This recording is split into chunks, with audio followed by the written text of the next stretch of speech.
Good afternoon, Your Honor. Good afternoon, everyone. Your Honor, I ask you to not permit any statements under OCGA Section 24-8-807 for the following four reasons. First of all, the notice itself is late. I don't have any. I'm going to hear for the first time, when you hear for the first time, I guess tomorrow, what the exact statements are. That violates the law. And that is cited, and I put all this in my motion or response from Mr. Williams. Do you have a copy of that, sir? I could email it to you if I don't have a hard copy. Let me see if you emailed it to all of us? Yes, on Friday, this past Friday. All right, so I have your response, or what do you invite me to look at? Well, the first paragraph, in paragraph 2 actually, cites Carter and Brooks, and OCGA Section 24-8-807, Georgia courts have adopted the 11th Circuit, and they call it the last resort. That's a quote-unquote attempt by a party to introduce hearsay evidence and should be used, and this is a quote from the cases, very rarely, and only in exceptional circumstances, and only when there exists certain exceptional guarantees of trustworthiness and high degrees of probativeness and necessity. So I don't believe that in this case, the state can meet that requirement. In addition to that, in paragraph 3, Your Honor, under Snyderman, S-N-E-I-D-E-R-M-A-N versus state, that's 336 Georgia Appeal 153, that's in footnote 7, 784 Southeast 2D 18, it's all in my motion, my response, 2016. It was overruled on other grounds. But specifically, the state should have given this notice before trial. They did not. And they're supposed to give exactly what you're asking for now. What are the statements? They did not do that. They never said before their Thursday filing of last week that they're seeking to admit this, these statements under 24-8-807. So that has been violated. The next one is the statute itself. It's in paragraph 4. OCGA section 24-8-807. Requires, among other portions of the test, that the hearsay statement is more probative on the point for which is offered than any other evidence which the proponent can procure through other reasonable efforts. The proponent in this case is the state of Georgia. And Your Honor, the way I understood what you were just told, we're talking about that Rich Homie Quan was trying to be led away from TGI Studios record label to go over to Cash Money Record. TGI Studios is owned by a gentleman, as the Honorable Ms. Hylton said, named Girvin, G-I-R-V-E-N, may be wrong, Henry, like the King Henry. He's on the state's witness list. He's available. They gave me a phone number for him. Rich Homie Quan is named Mr. Lamar. DeQuantis Lamar is spelled earlier. He's on the state's witness list for this series of witnesses.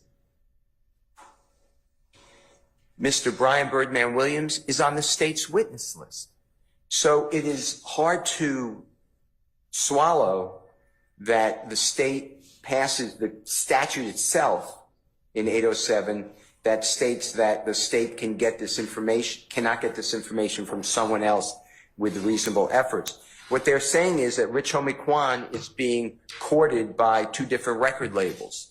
Well, they have the record label people right here and Rich Homie Quan, or excuse me, Mr. Lamar, his performer known as Rich Homie Quan. So I ask you for all of that, for all those reasons so far, to deny their motion. In addition, they wanted to explain about a relationship between, through hearsay, between Donovan Thomas Sr., God forbid, deceased, and Rashawn Bennett. Rashawn Bennett is on the state's witness list. He already pled guilty in another case in this courthouse, and there's no reason that he can't be a witness in this case. So again, the state has other reasonable alternatives through reasonable efforts. And then, Your Honor, it's paragraph 5 is what they put forth, they being the state of Georgia, in the Thursday late notice. And they say what the supposed statements are, and they really don't give very good statements. So I guess tomorrow is going to be the real notice. So I'm objecting to the late notice. Then in paragraph 6 of our response, Your Honor, Mr. Williams' response, this is a new case. It was decided May 15, 2024, but it's not new law, but it just happened to be here. And it's Hall, H-A-L-L versus State, and I cited it. It's too new, so the case number is A is in Elisa Alpha Appeal. 24A is in Elisa Alpha Appeal 0568. And it was decided May 15, 2024. And what they're talking about, the courts are saying that under 24-8-807, it's supposed to be so rarely used, and there has to be such circumstances which give guarantees of trustworthiness that it's the equivalent, Your Honor. You're going to have to find this as equivalent to either a cross-examined former testimony or statements under a belief of impending death or statements against interest or statements of personal or family history. None of that is here. So for all those reasons, I ask you to, right now, without even hearing from Mr. Thomas tomorrow morning, that the state just utterly failed the test. You know, the law gives us our rules, whether we like them or not. The law gives us our rules, and the state here did not give proper notice. I heard your concerns at the beginning, Your Honor.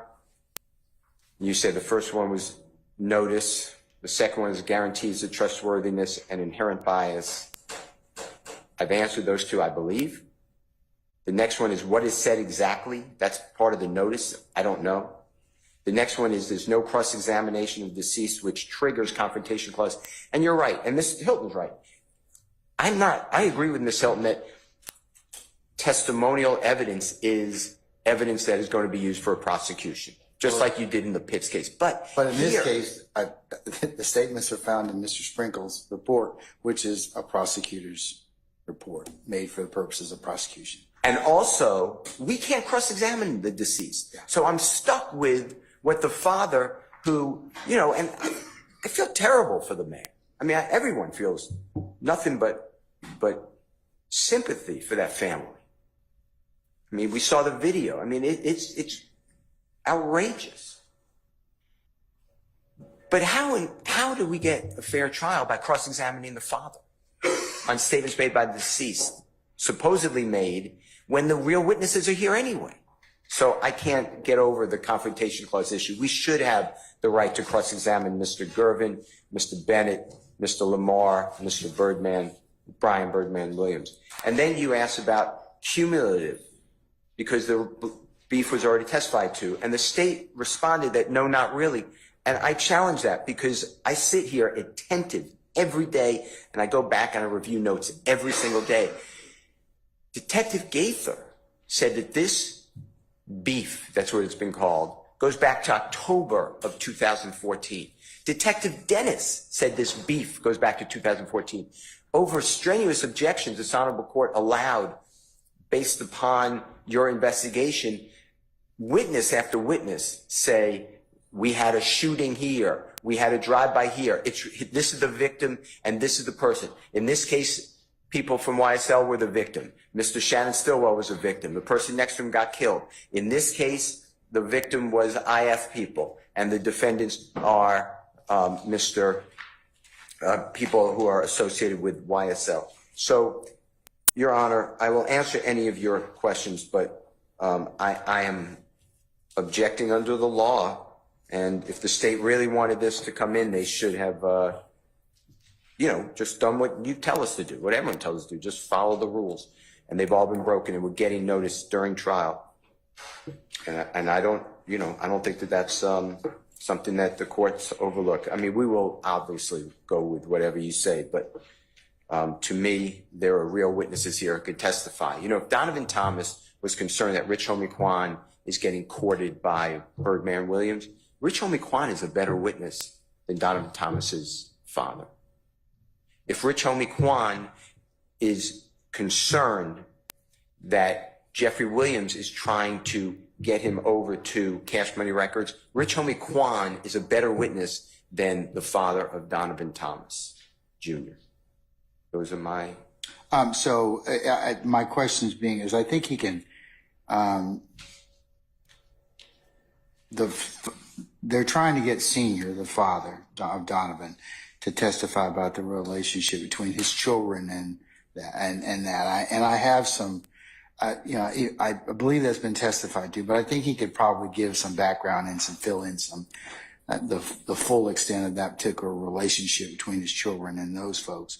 I guess my second thing is with Donovan Thomas and Mr. Garvin Henry, is Mr. Henry available as a witness? yes. I've spoken with him. The state has him on their witness list. I have good information, contact information for him. Okay. The state gave me the contact information that I have. All right, and Mr. DeQuintus Lamar, who's I get Rich Homie Quan stage name, is he available? Is he on? He's already been subpoenaed. The state filed the subpoena. It came up on whatever we get. We get a copy of the. What about Rashawn Bennett? He's unfortunately the most available because he's in your custody. Not your custody. He's in the custody of the state of Georgia prison system. Okay. So a production order can get him here. All right, and Brian Birdman Williams? He's on the state's witness list. I've spoken with him as well. He's available. Okay, all right. He's out of state, Okay, but he's available. He lives in the state of, I'm not really sure actually. It's either Louisiana, Florida, or, I'm not sure. I don't want to speak for where the gentleman is, but he's available. all right, okay. Yes, Mr. Steele, thank you. No, thank you, Your Honor. Okay. So I want to briefly respond to three specific portions. I heard Mr. Steele say, well, it's the confrontation clause. I believe the court said, well, that's a statement made to Mr. Sprinkle. The statement that we are looking to, Your Honor, is not the statement that Mr. Donovan Thomas Sr. told Mr. Sprinkle. It is what the declarant, who was a deceased individual, spoke to his father. And I want to point the court specifically to Rivers v. State, which is 77 Federal 3rd 1306, which is an 11th Circuit 2015 case. Sure, Rivers v. State, or River v. United States, excuse me, 777 Federal 3rd 1306 at Penn Site 1313. Okay. And what that says, Rule 807 analysis must consider whether the statements have guarantees of trustworthiness given the circumstances under which they were made. We examine the trustworthiness of the declarant who originally made the statement, not the trustworthiness of the witness reciting the statement. Okay. So again, we're looking not to what Mr. Donovan Thomas Sr. told Mike Sprinkle, but what did Mr. Donovan Thomas Jr. tell his father?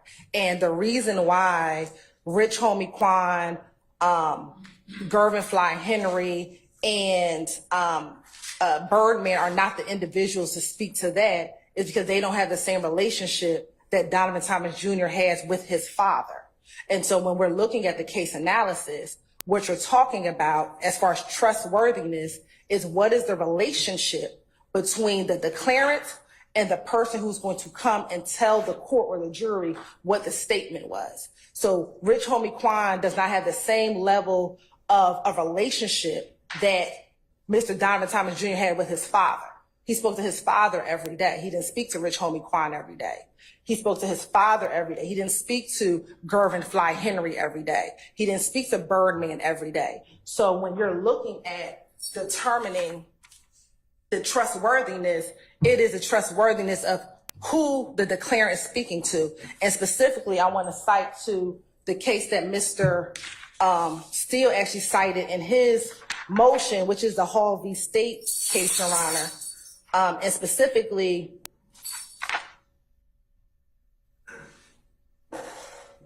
on Penn Site 15 of that particular opinion, there's two cases that the court cites. One is Ash v. State, which said that statements had sufficient guarantees of trustworthiness where the witness and declarant had a close relationship and talked to each other daily.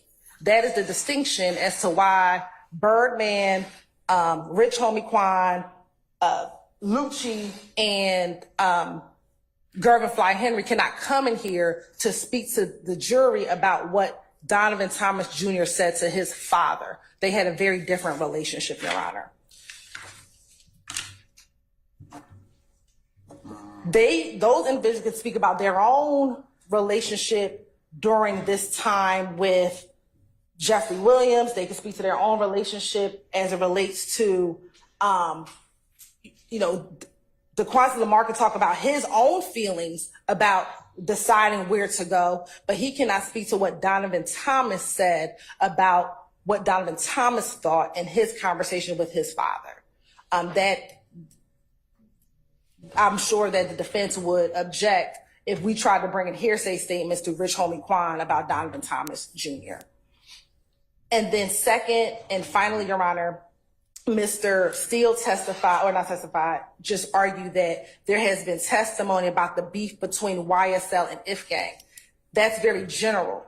What we are talking about, again, is very specific, in which Mr. Williams, through his counsel, has asserted that in January 2015, Mr. Williams and Donovan Thomas had a very close relationship or were very friendly. This testimony, we believe, will show opposite of that in January 2015, they were not as close as as they have been purporting during their cross-examination of many of the state's witnesses.